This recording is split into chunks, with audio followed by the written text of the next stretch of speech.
she's so fine. Hell of a hell of a blows my mind. Hell of a lights my day. What's good, guys? This story came out at 2:49 p.m. Eastern Time today, coming via The Hill, in an article wrote by Marty Johnson. And I want to thank Marie722 for sending it to me. Chauvin to be sentenced Friday for Floyd murder. Derek Chauvin, the former police officer convicted of murdering George Floyd, faces what is expected to be at least a 12-year prison term on Friday, when he will be formally sentenced at the Hennepin County courthouse in downtown Minneapolis. Proceedings are expected to begin at 1:30 p.m. Central Time and will be live streamed. Following a month-long trial that was the highest-profile criminal case in recent memory, Chauvin in April was found guilty of all three criminal counts he was facing: second-degree murder, third-degree murder, and second-degree manslaughter. Floyd's killing was one of the catalysts for nationwide protests last summer demanding police reform and the end to systemic racism, and Chauvin's trial was viewed by many as a referendum on policing in America. Here are some things to know and watch for. How sentencing works in Minnesota. Sentencing guidelines for federal crimes are uniform, but outside of that, states have the purview to set their own guidelines. Minnesota's sentencing guideline takes a couple of factors into consideration, including the defendant's prior criminal history and the severity of the sentence.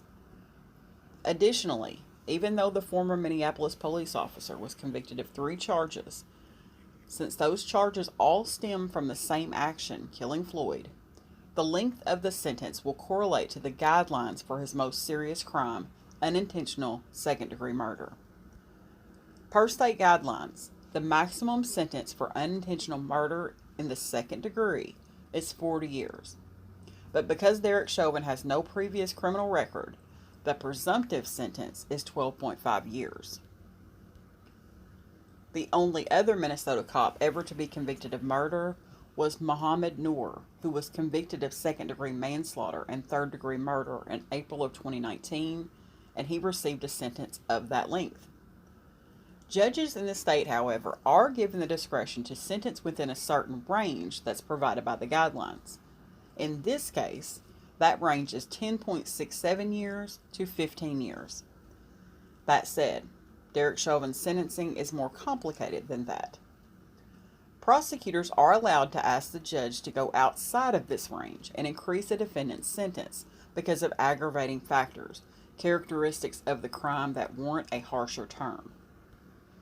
In order for a judge to increase the sentence, they first have to make findings that there are aggravating factors present that would support an aggravated sentence, Kelly Mitchell, Executive Director of the Robina Institute of Criminal Law and Criminal Justice at the University of Minnesota Law School, told The Hill. At the end of April, head prosecutor, Minnesota Attorney General Keith Ellison, filed a motion citing 5 aggravating factors for which Derek Chauvin's sentence should be elongated. Hennepin County District Judge Peter Cahill concurred with Ellison and his team in a ruling, agreeing with 4 of the 5 factors that he laid out to them. Judge Cahill concluded that Derek Chauvin abused his position of trust and authority as a police officer and displayed particular cruelty when he knelt on George Floyd's neck for more than 9 minutes, killing him. Now the judge has the discretion to utilize that information to increase the sentence, Mitchell, who is also chair of the state's Sentencing Guidelines Commission, explained. What legal experts are saying. The amount that a judge can increase a sentence does have limits, at least to a certain extent. The Supreme Court of Minnesota has said, usually you shouldn't impose a sentence that's more than double the presumptive sentence under the guidelines. But there might be rare instances where the case is severe enough that more than double the sentence would be appropriate, Mitchell said. The judge would be well within his rights to impose that sentence, but he could theoretically get up all the way to the state maximum, which is 40 years. At the beginning of the month, Ellison filed another motion with the court, this time asking that Judge Cahill sentence Derek Chauvin to 30 years, which is double the top of the presumptive range.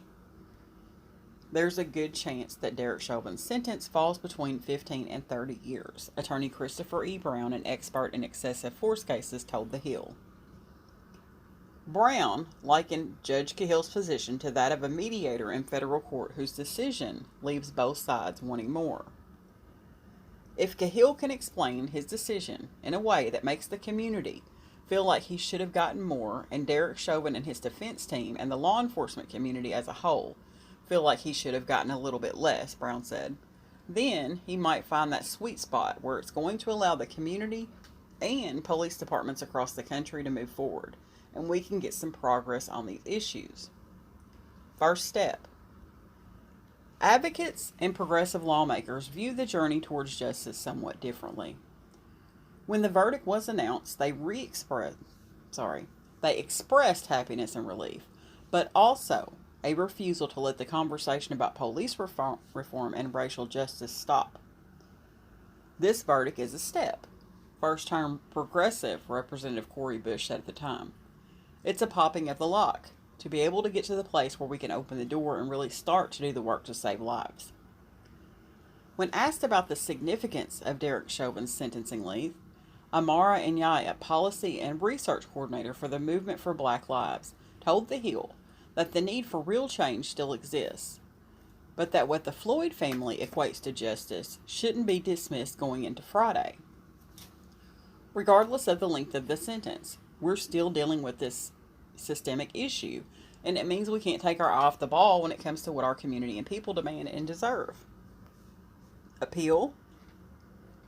Nelson, Derek Chauvin's attorney, filed a motion with the court at the beginning of May, requesting a new trial claiming prosecutorial and jury misconduct, among other things. I think we all knew he was going to do that. A formal appeal to the Minnesota Court of Appeals has yet to be filed. For that reason, legal experts have predicted that Derek Chauvin will say very little or nothing at the hearing on Friday, so as to not jeopardize any chances he has for a successful appeal. Early in June, Nelson filed a motion countering the state's request for an increased sentence for Chauvin. In it, the defense lawyer argued that the former police officer was the, quote, product of a broken system, end quote. Instead of serving time in prison, Nelson asserted Derek Chauvin should instead be given probation, a move that law experts have labeled as baffling and borderline offensive. Additionally, Derek Chauvin still faces federal charges. He and the 3 other officers who were involved with Floyd's death, Tu Thao, Thomas Lane, and Jay Kung, were indicted at the beginning of May on federal charges that allege the group violated Floyd's civil rights. Derek Chauvin was also pinned with another federal civil rights count for using a neck restraint on a 14-year-old child back in 2017. And I did a video on that shortly after Derek Chauvin was sentenced. If convicted, he would serve the federal sentence concurrently to his state sentence. So, essentially, Derek Chauvin is going to be sentenced on Friday. He was tried before. Now he's into the sentencing phase. And because this is taking place in the courts of Minnesota, you have to follow the Minnesota court guidelines.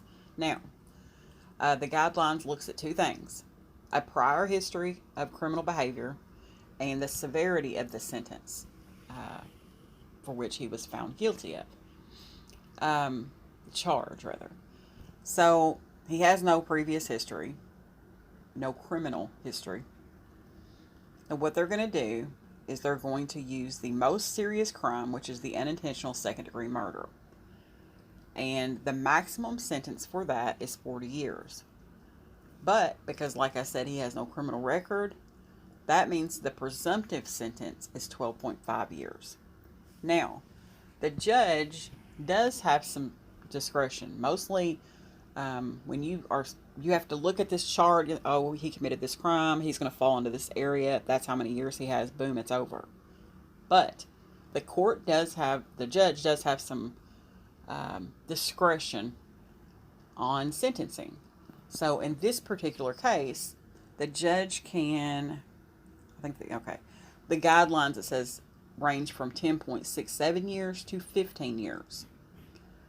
Now, there were some aggravating factors in Derek Chauvin's case, and that is some things that the judge could use to bump that sentence up.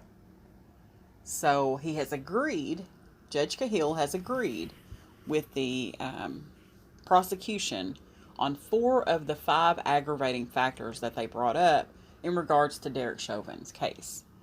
So that's a good sign. I didn't like the part in this article where it said if both sides are happy, then maybe we can move forward with this. No.